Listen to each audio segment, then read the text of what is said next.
Welcome back, everybody. I'm Elijah from Breck Latney On Air. Today, our guest, we have Spinach Records owner. We have Brad Watson. Brad, how you doing tonight? Good, good. How are you? I'm doing good.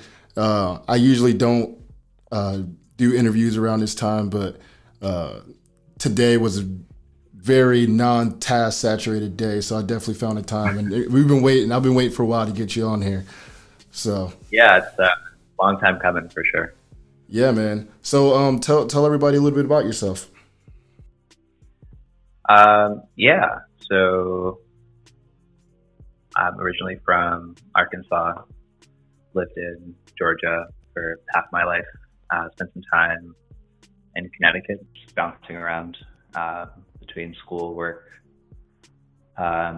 Somewhere in the mix, I had a passion for music, found a way to monetize it, and I've turned it into a record label with some of my friends.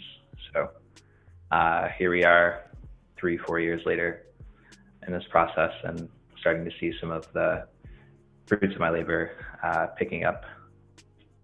Cool, man. Now, can you tell me how you started your record label? Sure, yeah. So for a while I was a sports photographer in school. Around 2018, I was actually a behind-the-scenes photographer at the Met Gala, and had an opportunity to photograph Zendaya, Lucas Sabat, Kim Kardashian, the Migos, and a few other notable talent for the Heavenly Bodies shoot at the Met in 2018, and it was really an eye-opening experience to sort of see like what most of the press sees up close and personal. Having worked and shot U.S. soccer games for Landon Donovan's last game as a U.S. soccer athlete, and just seeing all the emotion in the crowd and being able to spot some of my friends in the crowd has been a really blessed experience, I would say. But I definitely found myself wanting to learn more and understanding how media works and how I can leverage my talent more holistically. But yeah, I would say it was started out of a lack of transparency for photographers and videographers to gain more equity and ownership over their content, specifically when it comes to doing editorial work for newspapers or yearbooks. I felt like I was always shut out of my creative direction. And a lot of times, at least within my nucleus of friends, we noticed there was a shift from major labels being in direct contact with the talent or the artist. Yeah. And we realized that there were more directors and producers that were in contact with these artists more so than the labels were. So there was sort of this shift where we just sort of thought, why not start our own thing and just build from the ground up and just make it very authentic, very organic. So can you tell me a little bit about the process of actually starting a record label? Sure. Yeah, it's definitely an uphill battle. First, I would say, I came in with very little music industry experience. I was a photographer that worked a lot with the Associated Press. So I only knew the visual side of what was leverageable for an artist. I didn't know anything about putting music on distribution platforms. I didn't know anything about reaching out to DSPs and making sure that their editorials were done on time. I thought it was a one-man show, and those artists were able to,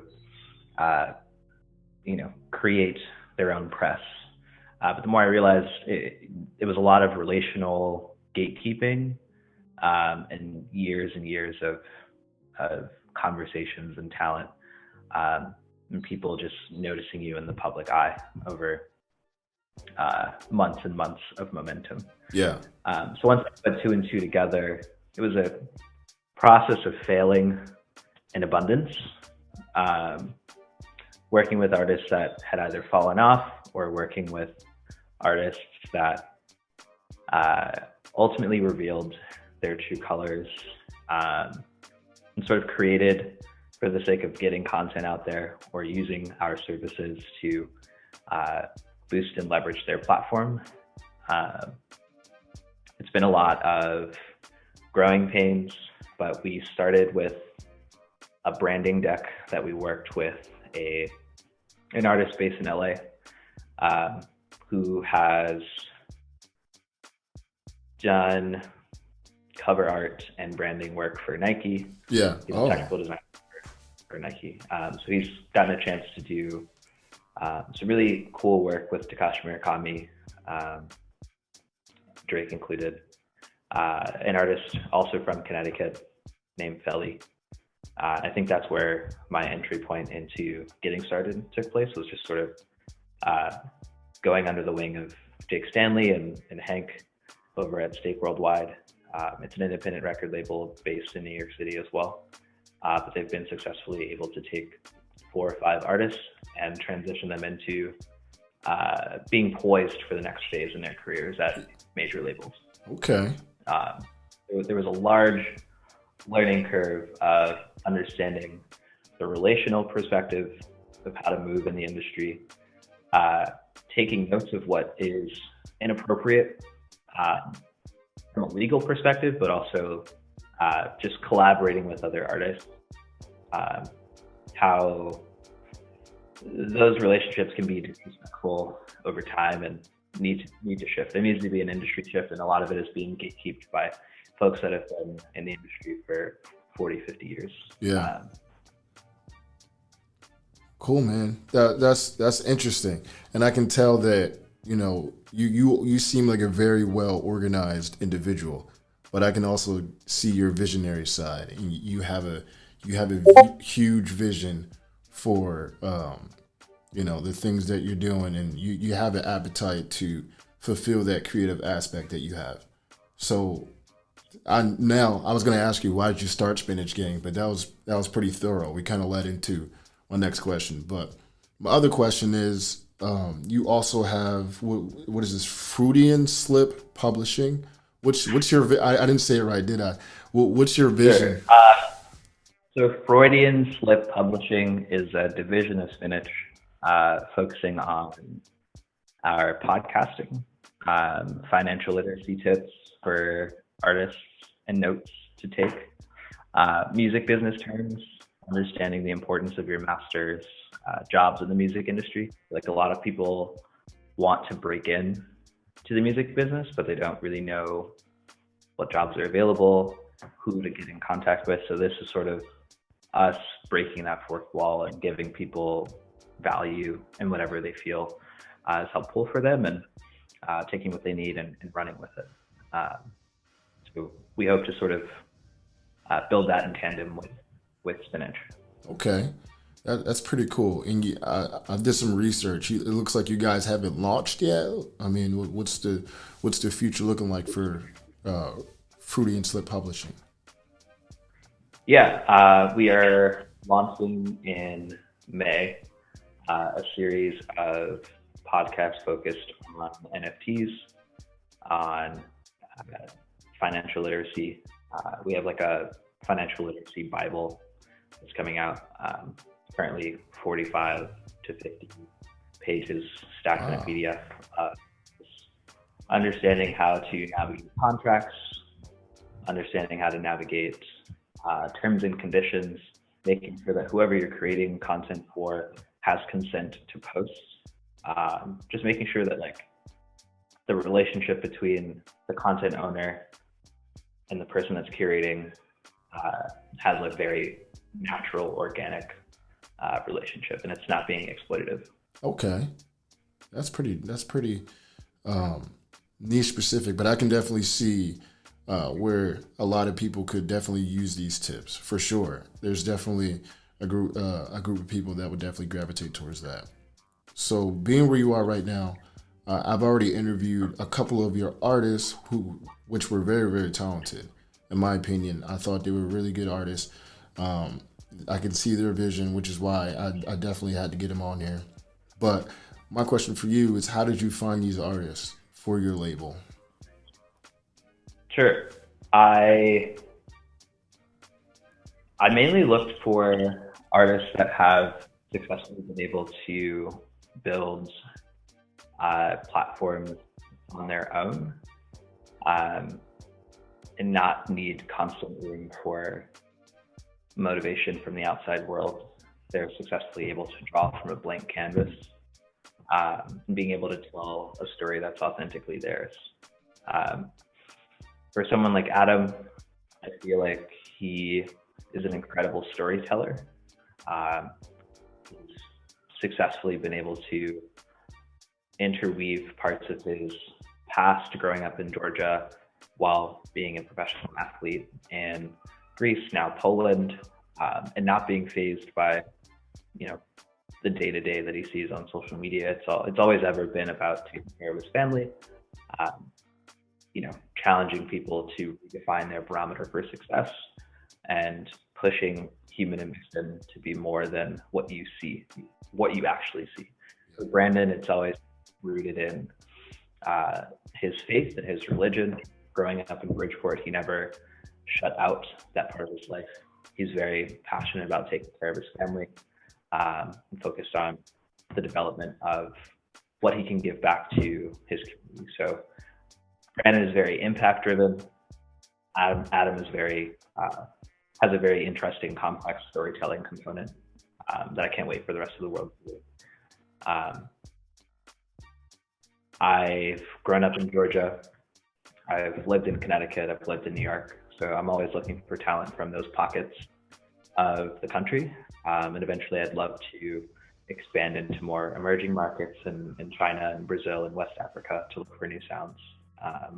But currently I'm looking to expand the palette of sounds, right? I'm not just looking for R&B artists or hip hop artists. Yeah. It's really rooted in how diverse of a sound can we bring collectively to the table. Interesting. I really liked how you said you're looking for artists, that kind of build a brand or following on their own, and you can see that they're motivated. I think that's a key. You know what I mean? A lot of people are just throwing stuff out there and hoping that someone can bring them to the next level. But you know what I mean? You kind of want individuals who's already working. You know what I mean? That's continuously working and has a story. So I think that's interesting. And I really did. Everything that you said was literally what I thought about them. So that just that vision is definitely coming to light, just from my point of view as a listener, as an interviewer, or whatever. But yeah, so you told me a while ago that you had some things going with NFTs. So what are your thoughts on NFTs, and how are you incorporating this into your brand? Sure. So I personally believe that blockchain is ushering in a new age of transparency and fairness that most artists have yet to experience, but they deserve access to. I think if you're successfully able to deliver an artist fan base, however small or large that is, enough value for them to spend $20 a year on their content, it would allow several artists to exist as creators full time. The reality is the platforms that a lot of these artists exist on think that it's the platform that determines your value to the world, when in fact using artist constructs like NFTs and blockchain allows you to be in more control of that leverage. So theoretically, you could outstream, if you have a large enough following, you could outstream someone like The Weeknd or Drake by leveraging your fan base and monetizing your content, creating smart contracts so that people can actually see who the song credits are going to, right? Like Drake's biggest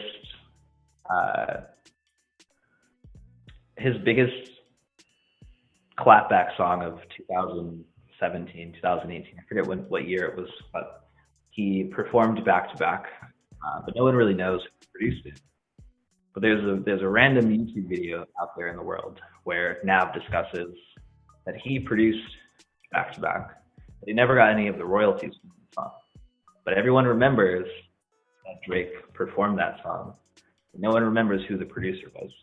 So if there was enough transparency to provide people front-facing who the artist was and who the producer was, for the whole world to see, and that's not editable at any point in time, I think it creates a whole new level of transparency where you can't hide behind artist credits or, being dishonest to your base. Okay. Yeah. I mean, I agree. That's a, now that I kind of think about that, it is true. The way that the music industry is structured, you really don't know most of the time who's a producer, and you know what I mean. Most of it is just kind of back behind the artist. So how are you going to use these NFTs? So, you were talking about NFTs and the future of Spinach Gang. How do those two come together? Yeah, I think a part of it is continuing to do our due diligence, not riding the wave. This is a project that we've been focusing on for the past year before NFTs became, the new normal of vocabulary in 2021. We're working with a blockchain music platform called Float, PHLOTE.co.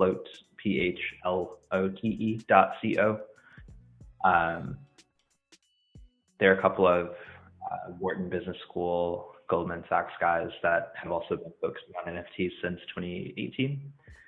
And they approached us about focusing on NFTs that are geared towards sustainable artist development. They believe in our ethos. They believe in the focus on mental health and holistic wellness. So we're continuing to do our research and creating more NFTs that allow for the fan base to dive deeper into unreleased music, raw stems from albums and songs that haven't been released, exclusive merch, alternative cover art that doesn't exist elsewhere, and giving people access to more of like a world inside of that artist's mind. What was that last? What would you say? What was that last sentence you said? Give fans a glimpse inside of the world of the artist. Okay, yeah, interesting. I mean, I really do see this new wave of NFT. I believe it's just the beginning. A lot of people say there's gonna be a cap where, you know what I mean. But a lot of people using NFTs to leverage, music and artists and stuff like that, creating collectibles. I think it's very interesting. So let's speak Spinach Gang. Where's this going long term? I know you talked about who you want to reach out to. You want to expand the sound. What else? What else are we looking forward to for Spinach Gang? Sure. Yeah, we're piloting a mental health program for our artists. So currently, we have signed 2 recording artists, 1 photographer, 1 executive producer. We're piloting that mental health program. It's a 6-week mental health program over the course of the month of June going into July, pushing more radically for an industry shift towards holistic wellness. So mental health is a part of our ethos just as much as financial literacy is. So Spinach focuses relatively 70% on mental health, understanding mental hygiene and, what it takes for you to create art that takes you to a dark place, and also creating art that takes you to a place that, allows you to create art for the rest of the world that the rest of the world needs.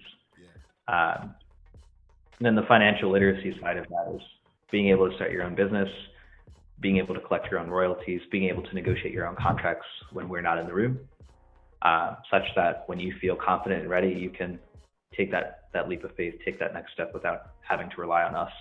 I don't want to be a gatekeeper. I just want to be able to decentralize a lot of these resources for artists and give them access to contacts and other artists that they wouldn't otherwise cross paths with. Okay, well, what led you down this direction? Yeah, I think I've always had a passion for music. I remember my first iPod Nano from 2006 was mainly just 50 or 100 songs on it, and half of them were Kanye West songs from graduation. And just seeing Kanye's explosion of creativity over the course of his life and seeing where he's at now, architecting his life has been interesting. And I truly believe that, you know, all jokes aside, there really are